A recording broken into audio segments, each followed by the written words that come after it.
Because if you work in media or entertainment or streaming, your career just entered uncertainty territory. Breaking news just dropped, and it made me have to adjust the show. This dropped 1 hour ago. Netflix revised their offer for Warner Brothers. Here's what changed, okay?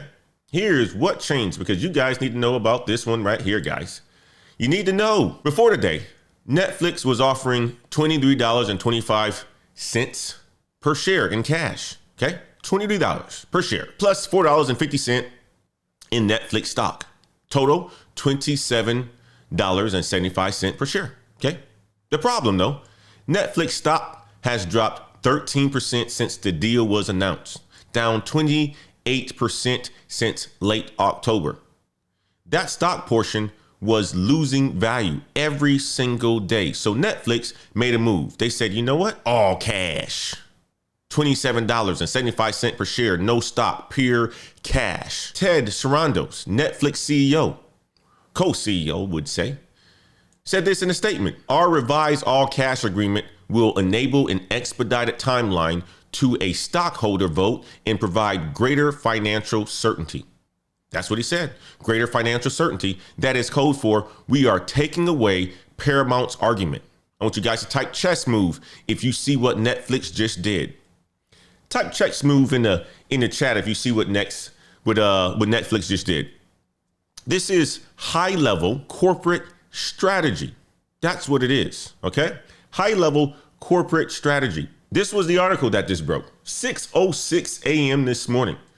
I'm like, wow, let me go ahead and update my data report to give you guys this level of detail, because nobody else is talking about this just yet.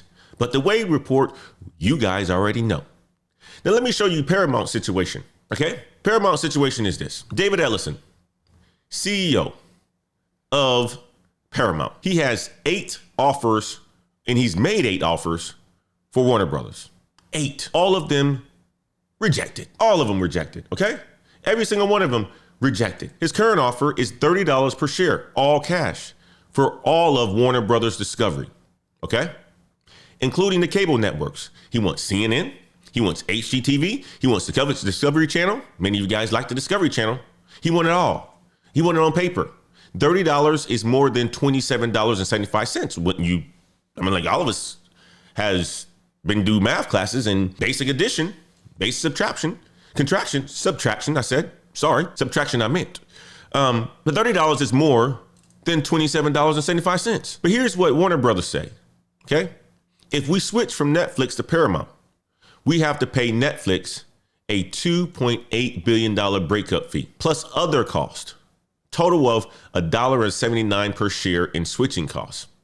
So Paramount's $30 per share offer minus $1.79 in cost equals $28.21 effective value. Now the gap is smaller. $28.21 versus $27.75. And Warner Brothers says Netflix offers more certainty, less risk, less debt. So they keep rejecting Paramount. Ellison is not giving up, though. He filed a lawsuit on January the 12th, and he is trying to get board seats. He wants to force a shareholder vote. This man and his father are all in on just about everything that they do. This man has his father's $40.4 billion guarantee. That's what he has. He has his father's $40.4 billion guarantee. So he is not walking away from this. I want you guys to type 8 rejections in the chat if you see the determination. Okay. If you see the determination, type it in the chat. Okay. Type 8 rejections in the chat. Before we even do that, I want you guys to check this out. This is Larry Ellison talking about the Warner Brothers deal. I want to show you guys a quick video on this. Check this out. Netflix stocks is worth, it's within the collar. It's worth at least $3.50 a share to the deal. I mean, saying our cash versus theirs doesn't seem a fair comparison, David. So probably respectfully, I disagree. I mean, look, those shareholders can basically go buy Netflix Netflix stock in the open market if they want to, and they're going to be sitting there with a linear stub that's valued at $1 a share, which is a business that's in secular decline. That without the synergies that's basically created by our deal, they will ultimately be holding something that is not worth anything. By every metric you can look at, we believe that our offer is superior to shareholders. Right. And again, we're going to get a lot of debate around the value of that stub, because even though it's an incremental, let's call it difference of $2, it can go to the value judgment. Let me ask you about Paramount, though. If in fact you are successful here, you're taking on a lot of debt, right? I mean, and you're diluting your own shareholders significantly through an inclusion of what, $41 billion in equity. Isn't that correct? Yeah, but look, we're the largest shareholder of basically the Paramount Class B common stock. We being the Ellison family. We will also be the largest investor in this deal. We're literally sitting here today because we are fighting for our shareholders, and we're also fighting for the shareholders of Warner Brothers Discovery. And from that standpoint, this deal is accretive to our shareholders. You know, when you look at what the combined business would be with the synergies that you put through it, round numbers, $70 billion in top line revenue. We get to $16 billion in EBITDA very quickly, and it generates $10 billion in cash flow. What we're creating by putting these two companies together is a real competitor to Netflix, a real competitor to Amazon, a real competitor to Disney, not something that is so anti-competitive. There will be no more competition in Hollywood if this deal is allowed to come to pass. He's serious. My man is absolutely serious. He wants Paramount. He wants it. He wants it. No, he wants Warner Brothers. Excuse me. I said Paramount. He wants it. He wants it, guys. And I don't think he's going to give up. He has his dad backing. He has his dad's backing, guys. We'll see what's going to happen. This is going to continue to play out. This is going to continue to play out. But here's the thing. I want to talk about if you work in media. Because if you work in media or entertainment or streaming, your career just entered uncertainty territory. When two companies merge, they do not need two HR departments. They do not need two finance teams. They do not need two marketing divisions. The overlap gets cut. This is how mergers and acquisitions work. They also call it M&A, right? So Netflix said they will increase content production. That means writers, directors, and crew are likely safe, but corporate support functions like HR, finance, legal, marketing, these roles are more at risk. Those roles will more than likely get cut. So the deal closes in Q3 2026. Integration runs through 2027. That is 12 to 18 months of uncertainty. If you work at Warner Bros. Or HBO or any company connected to this deal, you need to be positioning yourself right now. That's it. You need to be positioning yourself right now. I want you guys to type position in the chat if you understand, okay? Type it in the chat. But here's the opportunity. JP Morgan, they just announced that they are hiring in every country across Europe. Why? Because they expect massive M&A boom in 2026. That's what Goldman Sachs says. We talked about that last week. They just crushed numbers. They said mergers and acquisitions is going to be better than it was in 2021. Goldman Sachs said their investment banking backlog is at a 4-year high.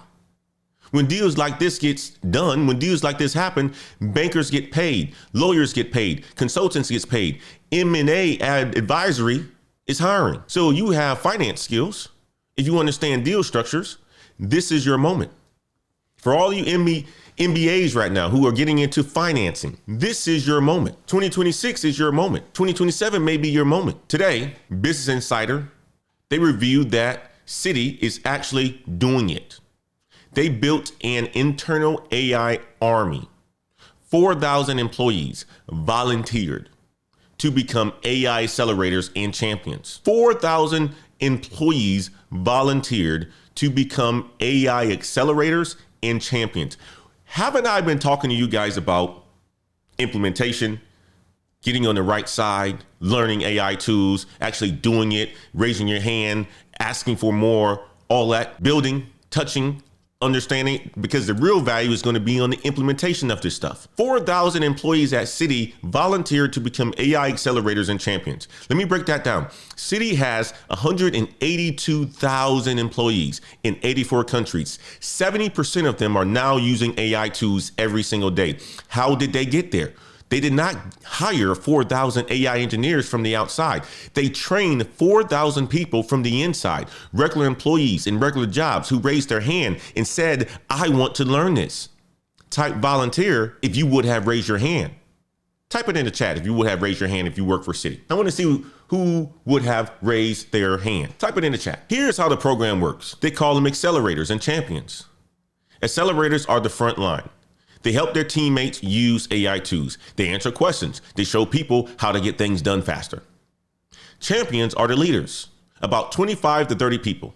They coordinate the accelerators in their business unit. One champion, Josh Goldsmith, head of digital solutions for internal audit, he told Business Insider he spends 3 to 5 hours every week on this program on top of his regular job. Let me say that again. 3 to 5 hours a week extra on top of his day job. That is what positioning looks like. He is not waiting to be told. He is not waiting for a training budget. He is building skills. He is building visibility. He is building value. And here's what he said.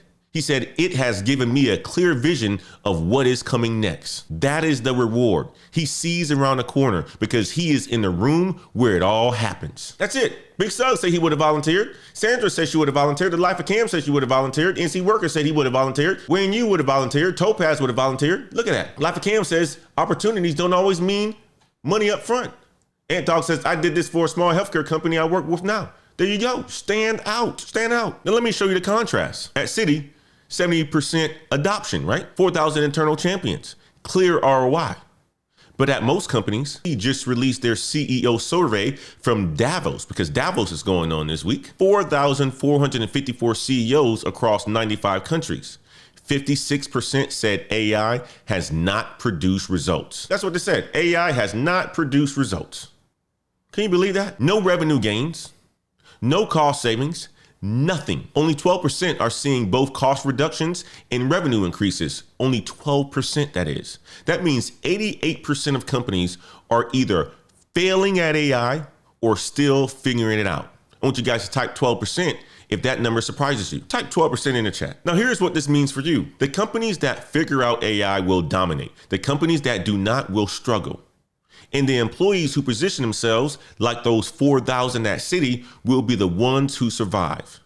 You do not need your company to build a program. You can be your own accelerator. We have the Patreon today where people are building their own apps, their own GPTs and so forth, and they are building right now. You can be your own accelerator. Learn the tools, show your team how to use them, document the results, become the person that they cannot afford to lose. That is the playbook. If you want to go deeper, the positioning frameworks, the certification playbook, the networking strategies, join the Patreon.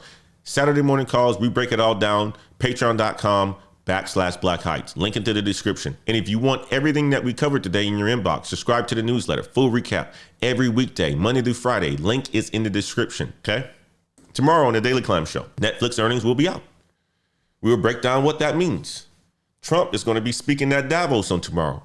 We will cover what signals it's sending for the jobs, and more earnings are going to be coming out from J&J, from P&G, from GE Aerospace. If we got an opportunity to review those, and if those are sending signals to the job market and where things are going, we will review those as well. And here's the thing. If you got value from today's show, hit the like button. It helps the algorithm. And subscribe to the Daily Climb on the Way Report so that you never miss the morning intelligence. All right. Hit the subscribe button, hit the like button, share this with somebody that you know, sign up for the newsletter. We do the show Monday through Friday, 7 a.m. Central. Share this with someone who needs to hear it. Someone in media, someone thinking about AI, someone trying to figure out their next move.